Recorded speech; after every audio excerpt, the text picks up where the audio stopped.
ನಾನಿವತ್ತು ಹಾವೇರಿ ಜಿಲ್ಲೆ ಹಾವೇರಿ ತಾಲೂಕಿನ ಈಜಾರಿ ಲಕ್ಮಾಪುರ ಗ್ರಾಮದಲ್ಲಿದ್ದೀನಿ. ಈಜಾರಿ ಲಕ್ಮಾಪುರ ಗ್ರಾಮದ ದುಂಡಿ ಬಸವೇಶ್ವರ ದೇವಸ್ಥಾನದ ಹಿಂದುಗಡೆ ಇರತಕ್ಕಂತಹ ಕೆರೆ ಹತ್ರ ಬಂದಿರತಕ್ಕಂಥದ್ದು.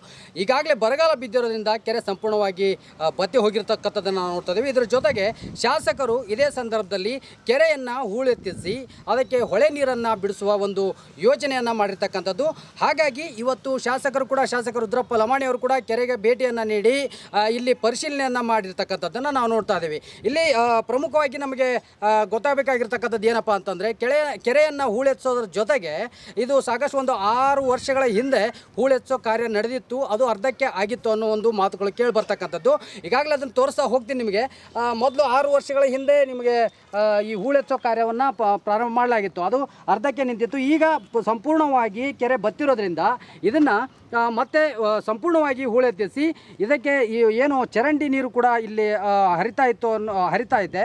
ಹಾಗಾಗಿ ಈ ಚರಂಡಿ ನೀರು ಇಲ್ಲಿ ಬರ್ತಕ್ಕಂಥದ್ದನ್ನು ಬಂದ್ ಮಾಡಿಸಿ ಅದರ ಜೊತೆಗೆ ಸ್ವಚ್ಛವಾದ ಹೊಳೆ ನೀರನ್ನು, ತುಂಗಭದ್ರಾ ನೀರನ್ನು ಇಲ್ಲಿಗೆ ಹರಿಸೋ ವ್ಯವಸ್ಥೆಯನ್ನು ಈಗಾಗಲೇ ಶಾಸಕರು ಬಂದು ಪರಿಶೀಲನೆಯನ್ನು ಮಾಡ್ಕೊಂಡು ಹೋಗಿರ್ತಕ್ಕಂಥದ್ದು. ಇನ್ನು ಜಿಲ್ಲಾಧಿಕಾರಿಗಳ ಜೊತೆಗೆ ಒಂದು ಸಭೆಯನ್ನು ನಡೆಸಿ ಚರ್ಚೆ ಮಾಡಿ ನಂತರ ಇದನ್ನು ಹೂಳೆತ್ತೋ ಕೆಲಸದಲ್ಲಿ ತೊಡಗ್ತಾರೆ ಅನ್ನೋ ಒಂದು ಮಾತುಗಳು ಕೂಡ ಕೇಳಿ ಬಂದಿರತಕ್ಕಂಥದ್ದು. ಇನ್ನು ವಿಶೇಷವಾಗಿ ನಿಮಗೆ ನಾನು ತೋರಿಸ್ತಾ ಹೋಗ್ತೀನಿ, ಕೆರೆಯ ದಡದಲ್ಲಿ ಇರತಕ್ಕಂತಹ ಒಂದಷ್ಟು ಮನೆಗಳಿದ್ದಾವೆ. ಸುಮಾರು ನಾವು ಕೇಳ್ಪಟ್ಟಿರ್ತಕ್ಕಂತಹ ಒಂದು ಅಂದಾಜು ಅಂತಂದರೆ 40ರಿಂದ 45 ಮನೆಗಳು ಕೆರೆಯ ದಡದ ಮೇಲೆ ಇರತಕ್ಕಂಥದ್ದು.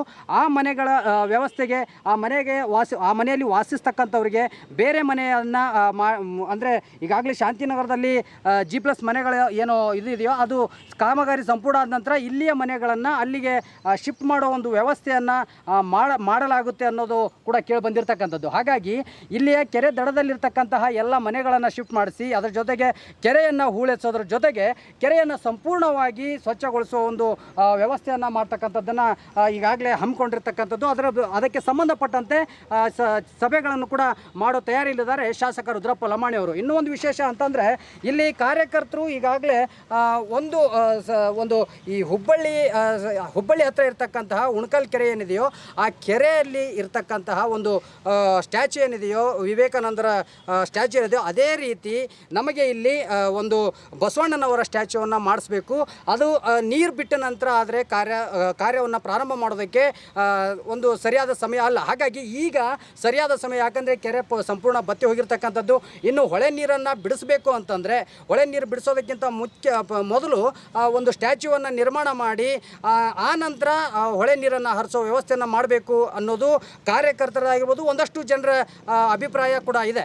ಹಾಗಾಗಿ ಈ ಒಂದು ತೀರ್ಮಾನವನ್ನು ಶಾಸಕರಾಗಿರ್ಬೋದು ಯಾವ ರೀತಿ ತೆಗೆದುಕೊಳ್ತಾರೆ ಅಥವಾ ಇದಕ್ಕೆ ಸಂಬಂಧಪಟ್ಟಂತೆ ಏನಾದರೂ ಮುಂದಿನ ಕೆಲಸ ತಯಾರಿಗಳು ಏನಾದರೂ ನಡೆಯುತ್ತಾ ಅನ್ನೋದನ್ನು ಕೂಡ ನೋಡಬೇಕಾಗುತ್ತೆ. ನಾವು ಈಗಾಗಲೇ ನಿಮಗೆ ತೋರಿಸ್ತಾ ಹೋದೆ ನಾನು. ನೋಡಿ, ಆ ಕೆರೆಯ ಸುತ್ತಲೂ ಕೂಡ ಒಂದು ಕಲ್ಲಿನಿಂದ ಕಟ್ಟಿರ್ತಕ್ಕಂತಹ ಒಂದು ಗೋಡೆ ನಿರ್ಮಾಣ ಆಗಿರ್ತಕ್ಕಂಥದ್ದು. ಅದನ್ನು ಸಂಪೂರ್ಣವಾಗಿ ಯಾವುದೇ ರೀತಿ ನೀರು ಇರದೇ ರೀತಿಯಲ್ಲಿ ಮಾಡಿದ್ರು ಕೂಡ ಒಂದಷ್ಟು ಕಡೆಯಿಂದ ಗಟಾರ್ ನೀರು ಹರಿತಾ ಇರೋದ್ರಿಂದ ಅದನ್ನು ಕೂಡ ಸಂಪೂರ್ಣವಾಗಿ ಬಂದ್ ಮಾಡಿಸಿ ಇಲ್ಲಿರ್ತಕ್ಕಂಥ ಕೆರೆ ದಡದಲ್ಲಿರ್ತಕ್ಕಂಥ ಮನೆಗಳು ಅಪಾಯದ ಅಂಚಿನಲ್ಲಾಗುತ್ತೆ. ಹಾಗಾಗಿ ಈ ಮನೆಗಳನ್ನು ತೆಗೆಸಿ ಬೇರೆ ಕಡೆಗೆ ಅವರಿಗೆ ಸ್ಥಳಾಂತರ ಮಾಡಿಸಿ ಬೇರೆ ಕಡೆಗೆ ಅವರಿಗೆ ಮನೆಗಳನ್ನು ಕೊಡೋ ವ್ಯವಸ್ಥೆಯನ್ನು ಮಾಡೋ ಯೋಚನೆ ಕೂಡ ಶಾಸಕರು ಹೇಳಿರ್ತಕ್ಕಂಥದ್ದು. ಅದರ ಜೊತೆಗೆ ಕೆರೆಯನ್ನು ಸಂಪೂರ್ಣವಾಗಿ ಹೂಳೆಸೋದಕ್ಕಿಂತ ಮೊದಲು ಬಸವಣ್ಣನವರ ಸ್ಟ್ಯಾಚ್ಯೂ ಬೇಕು ಅನ್ನೋ ಒಂದು ಕಾರ್ಯಕರ್ತರಾಗಿರ್ಬೋದು, ಇಲ್ಲಿ ಜನರದ ಒಂದು ಅಭಿಪ್ರಾಯ ಏನಿದೆಯೋ ಅದನ್ನು ಕೂಡ ಯಾವ ರೀತಿ ಮುಂದಿನ ದಿನಗಳಲ್ಲಿ ತೀರ್ಮಾನ ತೆಗೆದುಕೊಳ್ತಾರೋ ನೋಡಬೇಕಾಗುತ್ತೆ.